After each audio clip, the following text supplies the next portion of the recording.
Beberapa hari terakhir, publik dihebohkan oleh nama operasi militer Israel ke Iran yang disebut Rising Lion. Benarkah nama operasi ini diambil dari nubuat Alkitab? Jawabannya, benar. Nama operasi ini berasal dari kitab Bilangan 23 ayat 24 yang berbunyi, "Lihatlah, bangsa itu akan bangkit seperti singa dan mengangkat diri seperti singa muda. Ia tidak akan berbaring sebelum ia memakan mangsanya dan meminum darah orang-orang yang terbunuh." Namun, VT ini bukan bertujuan membahas konflik geopolitik, melainkan mengajak kita merenungkan makna rohani dari ayat ini di tengah viralnya peristiwa tersebut. Pertama, mari kita melihat konteks dekat dan jauh ayat ini.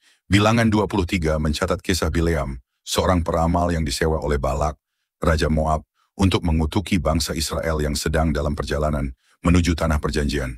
Tetapi Allah tidak mengizinkan Israel dikutuk. Sebaliknya, Allah memaksa Bileam untuk memberkati mereka. Ayat ini muncul dalam nubuat kedua dari 3 nubuat Bileam bagi bangsa Israel.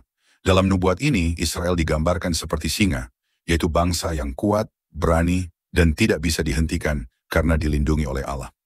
Saat itu bangsa Israel sedang berada di ambang penggenapan janji Allah. Generasi lama telah berlalu, dan generasi baru tengah bersiap memasuki tanah Kanaan. Meski belum sempurna, mereka tetap hidup di bawah kasih karunia dan pimpinan Allah. Ayat ini menunjukkan bahwa kemenangan mereka bukan karena kekuatan militer, tetapi karena rencana ilahi yang tidak bisa digagalkan manusia, bahkan oleh kutuk musuh. Nah, dengan konteks yang telah jelas, kita dapat melangkah pada analisis teksnya, guna menangkap makna teologis yang terkandung dalam tiap bagian ayat ini. Dalam ayat ini ada beberapa frasa penting. Pertama, bangsa itu bangkit seperti singa. Singa adalah simbol kekuatan, otoritas, dan keberanian. Ini menggambarkan identitas Israel sebagai umat pilihan yang tak bisa dikalahkan karena Allah menyertai mereka. Yang kedua frasa, tidak akan berbaring sebelum memakan mangsanya. Artinya mereka akan terus maju sampai misi ilahi selesai.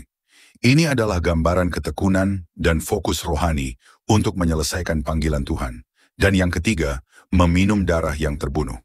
Ini bukan makna literal, melainkan simbol kemenangan total atas segala musuh dan rintangan.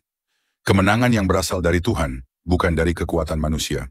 Lalu apa relevansi ayat ini bagi kita umat percaya hari ini? Pertama, identitas.